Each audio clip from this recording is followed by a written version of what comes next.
శ్రీ సాయినాథాయ నమః. శ్రీ సాయి సచ్చరిత్రము 27వ అధ్యాయం. భాగవతము విష్ణు సహస్రనామములనిచ్చి అనుగ్రహించుట, దీక్షితు యొక్క విఠల్ దర్శనము, గీతా రహస్యము, కాపర్డే దంపతులు.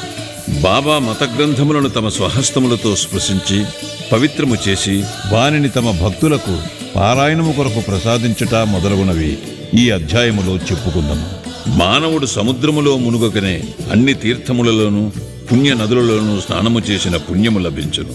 అటులనే మానవుడు సద్గురుని పాదారవిందములను ఆశ్రయింపగనే త్రిమూర్తులకు అనగా బ్రహ్మ విష్ణు మహేశ్వరులకు నమస్కరించిన ఫలముతో పాటు పరబ్రహ్మమునకు నమస్కరించిన ఫలితము కూడా లభించును. కోరికలను నెరవేర్చు కల్పతరువు, జ్ఞానమునకు సముద్రమును, మనకు ఆత్మ సాక్షాత్కారమును కలుగు చేయనట్టి శ్రీ సాయి మహారాజుకు జయమగుగాక. ఓ సాయి, నీ కథలందు శ్రద్ధను కలుగు చేయము. చాతకపక్షి మేఘజలము తాగి ఎట్లు సంతసించునో అటులనే నీ కథలను చదువువారును వినువారును మిక్కిలి ప్రీతితో వారిని గ్రహింతురుగాక. నీ కథలు వినినప్పుడు వారికి వారి కుటుంబములకు సాత్విక భావములు కలుగునుగాక. వారి శరీరములు చమరించుగాక. వారి నేత్రములు కన్నీటిచే నిండుగాక. వారి ప్రాణములు స్థిరపడుగాక. వారి మనస్సులు ఏకాగ్రమగుగాక. వారికి గగుర్పాటు కలుగుగాక. వారు వెక్కుచూ ఏడ్చి వణకెదరుగాక. వారిలో గల వైషమ్యములు తరతమ భేదములు నిష్క్రమించుగాక. ఇట్లు జరిగినచో గురువుగారి కటాక్షము వారిపైన ప్రసరించినదనుకునవలెను. ఈ భావములు నీలో కలిగినప్పుడు గురువు మిక్కిలి సంతసించి ఆత్మసాక్షాత్కారమునకు దారి చూపును. ఈ మాయాబంధముల నుండి స్వేచ్ఛ పొందుటకు బాబాను హృదయపూర్వకముగా శరణాగతి వేడవలను. వేదములు నిన్ను మాయి అనే మహాసముద్రమును దాటించలేవు. సద్గురువే ఆ పని చేయగలడు. సర్వజీవకోటి యందును భగవంతుని చూచునట్లు చేయగలరు. గ్రంథములను పవిత్రము చేసి కానుకగా నిచ్చుట. ముందటి అధ్యాయములో బాబా బోధలనొచ్చు తీరులను చూచితిమి. అందులో ఇంకొక దానిని ఈ అధ్యాయములో చూచిదము. కొందరు భక్తులు మత గ్రంథములను పారాయణ చేయుటకు బాబా చేతికిచ్చి బాబా పవిత్రము చేసిన పిమ్మట వానిని పుచ్చుకొనిటివారు.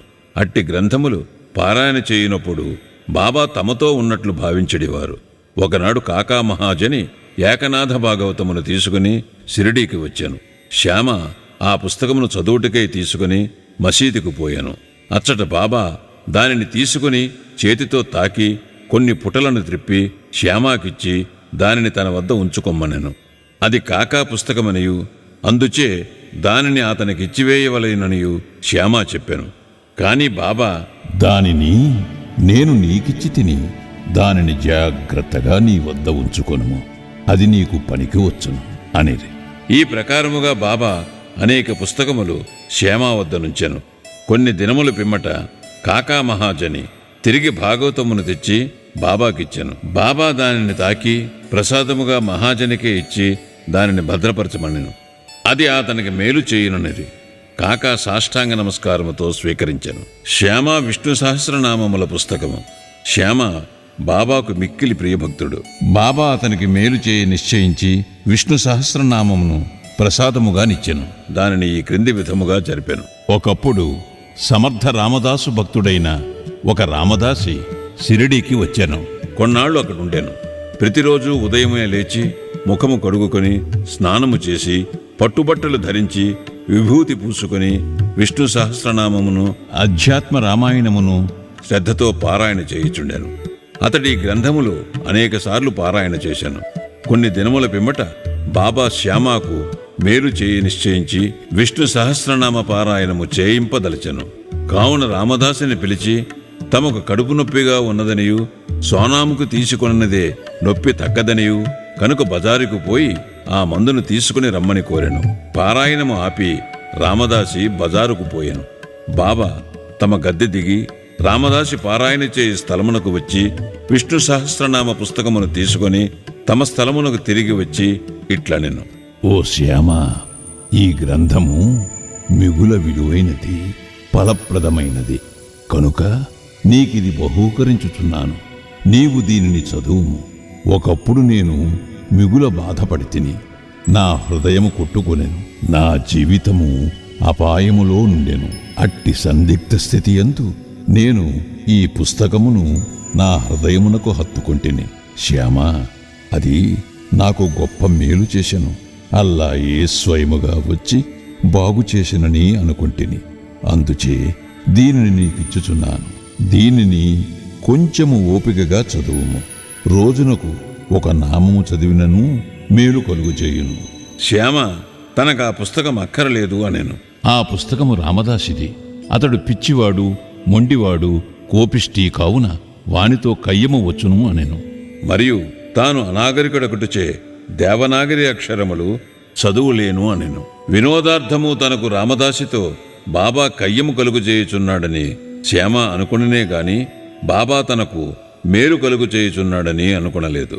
బాబా ఈ సహస్రనామమనే మాలను శ్యామ మెడలో వేయ నిశ్చయించెను. అతడు అనాగరికుడైనప్పటికీ బాబాకు ముఖ్య భక్తుడు. బాబా ఈ ప్రకారం అతనిని ప్రపంచ బాధల నుండి తప్పించగోరెను. భగవన్నామ ఫలితము అందరికీ విషిదమే. సకల పాపముల నుండి, దురాలోచనల నుండి, చావు పుట్టుకుల నుండి అది మనలను తప్పించును. దీనికంటే సులభమైన సాధనము ఇంకొకటి లేదు. అది మనస్సును పావనము చేయుటలో మిక్కిలి సమర్థమైనది. దానికి ఎట్టి తంతు కూడా అవసరము లేదు. దానికి నియమములేమీయూ లేవు. అది మిగుల సులభమైనది, ఫలప్రదమైనది. శ్యామాకు ఇష్టము లేనప్పటికీ వానిచే దానిని అభ్యసింపచేయవలనని బాబాకు దయ కలిగెను. కనుక దానిని బాబా వానిపై బలవంతముగా రుద్దెను. ఆ ప్రకారముగానే చాలా కాలము క్రిందట ఏకనాథ మహారాజు బలవంతముగా విష్ణు సహస్రనామము ఒక బీద బ్రాహ్మణునిచే పారాయణ చేయించి వానిని రక్షించెను. విష్ణు సహస్రనామ పారాయణ చిత్తశుద్ధికి ఒక విశాలమైన చక్కటి మార్గము. కాన దానిని బాబా శ్యామాకు బలవంతముగా ఇచ్చెను. రామదాసి త్వరలో సోనాముఖి తెచ్చెను. అన్నా చించనీకర్ అక్కడనే యుండెను. నారదుని వలె నటించి జరిగినదంతయు అనికి చెప్పాను. రామదాసి వెంటనే కోపముతో మండిపడెను. కోపముతో శ్యామాపై పడి శ్యామాయే కడుపు నొప్పి సాకుతో బాబా తనను బజారునకు పంపునట్టు చేసి ఈ లోపల పుస్తకమును తీసుకొనెనని అనెను. శ్యామాను తిట్టనారంభించాను. పుస్తకము ఈయనచో తల పొగలు కొట్టుకుందునెను. శ్యామ నెమ్మదిగా జవాబిచ్చాను. కాని ప్రయోజనము లేకుండాను. అప్పుడు దయతో బాబా రామదాసితో ఇట్లు పలికెను. ఓ రామదాసి, ఏమి సమాచారము? ఎందులకు చిరాకు పడుచున్నావు? శ్యామ మనవాడు కాడా? అనవసరముగా వాని నేల తిట్టెదవు. ఎందుకు జగడమాడుచున్నావు? నెమ్మదిగా ప్రేమతో మాటలాడలేవా? ఈ పవిత్రమైన గ్రంథములను నిత్యము పారాయణ చేయుచుంటివి కాని ఇంకనూ నీ మనస్సు అపవిత్రముగాను అస్వాధీనముగాను ఉన్నట్లున్నది. నీ వెట్టి రామదాసివయ్యా, సమస్త విషయములందు నీవు నిర్మలముగా నుండవలను. నీవా పుస్తకమును అంతగా అభిలషించుట వింతగానున్నది. నిజమైన రామదాసికి మమత కాక సమతయుండవలను. ఒక పుస్తకము కొరకు శ్యామాతో పోరాడుచున్నావా? వెళ్ళు, నీ స్థలములో కూర్చునుము. ధనమిచ్చిన పుస్తకములు అనేకములు వచ్చును, కానీ మనుష్యులు రారు. బాగా ఆలోచించు, తెలివిగా ప్రవర్తింపుము. నీ పుస్తకము విలువ ఎంత? శ్యామాకు దానితో ఎట్టి సంబంధము లేదు. నేనే దానిని తీసుకుని వానికిచ్చి తిని, నీకది కంఠపాఠముగా వచ్చును గదా. కావున శ్యామ దానిని చదివి మేలు పొందుననుకుంటుని, అందుచే దానిని అతనికిచ్చి తిని. బాబా పలుకులెంత మధురముగా, మెత్తగా, కోమలముగా, అమృతతుల్యముగానున్నవి. వాని ప్రభావము విచిత్రమైనది. రామదాసి శాంతించాను. దానికి బదులు పంచరత్న గీతయ్యను గ్రంథమును శ్యామ వద్ద తీసుకొనదెను అనెను. శ్యామ మిక్కిలి సంతోషించి ఒక్కటేలా 10 పుస్తకములు ఇచ్చేదను అనెను.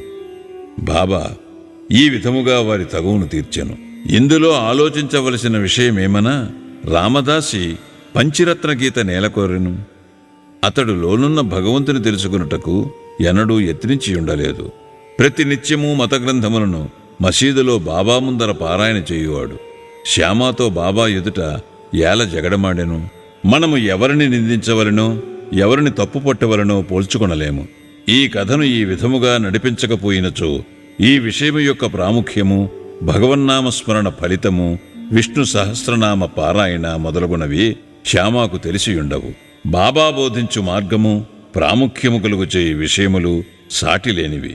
ఈ గ్రంథమును క్రమముగా శ్యామ చదివి దానిలో గొప్ప ప్రావీణ్యము సంపాదించాను. శ్రీమాన్ బూటీ అల్లుడగు జీజీ నార్కేకు బోధించగలిగాను.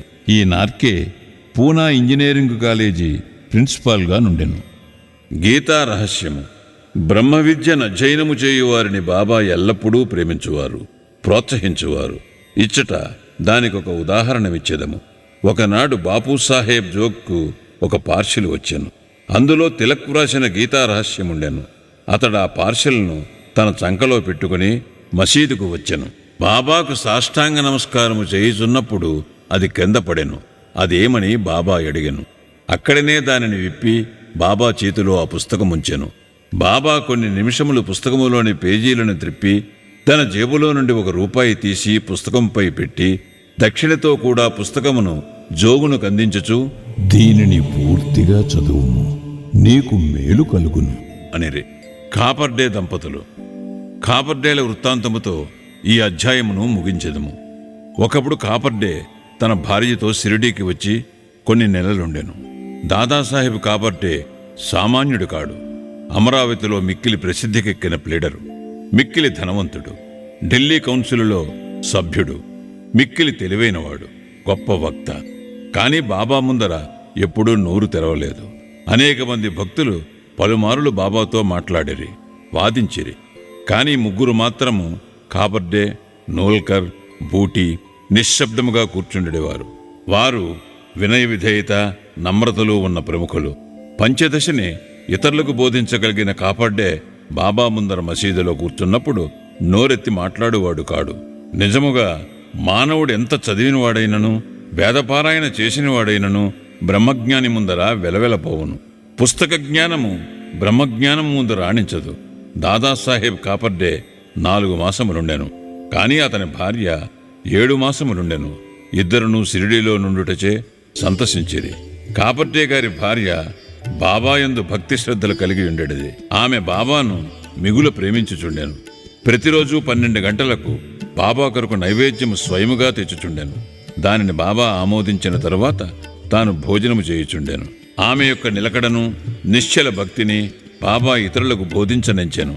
ఆమె ఒకనాడు మధ్యాహ్న భోజన సమయమున ఒక పళ్ళెములో సాంజ, పూరి, అన్నము, పులుసు, పరమాన్నము మొదలుగున్నవి మసీదుకు తెచ్చెను. గంటల కొలది ఊరకనేయుండు బాబా ఆనాడు వెంటనే లేచి భోజన స్థలములో కూర్చుండి ఆమె తెచ్చిన పళ్ళెముపై ఆకు తీసి త్వరగా తిననారంభించాను. శ్యామ ఇట్లడిగాను, ఎందుకీ పక్షపాతము? ఇతరుల పళ్ళెములు నెట్టివేచెదవు, వాని వైపు చూడనైనా చూడవు. కాని దీనిని నీ దగ్గరికి ఈడ్చుకుని తినుచున్నావు. ఈమె తెచ్చిన భోజనం ఎందుకంత రుచికరము?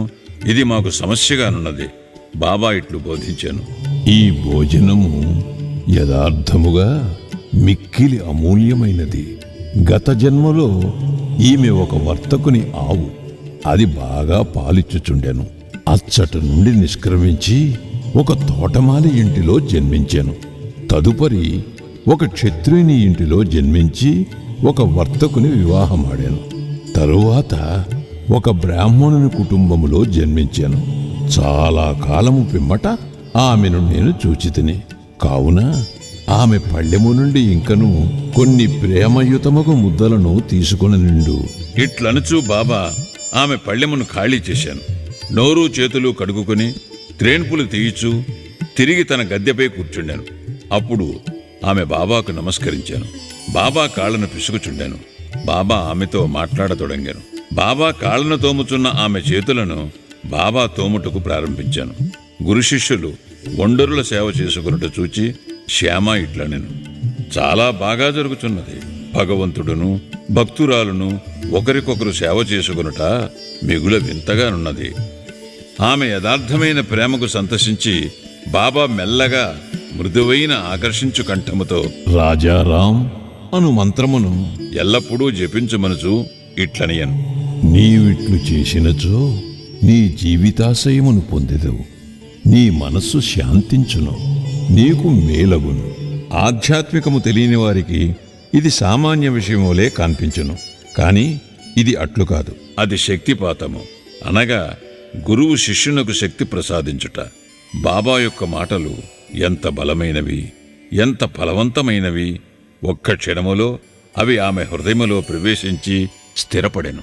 ఈ విషయం గురువునకు శిష్యునకు గల సంబంధమును బోధించుతున్నది. ఇద్దరూ పరస్పరము ప్రేమించి సేవ చేసుకునవలెను. వారిద్దరికీ మధ్య భేదము లేదు. ఇద్దరూ ఒక్కటే.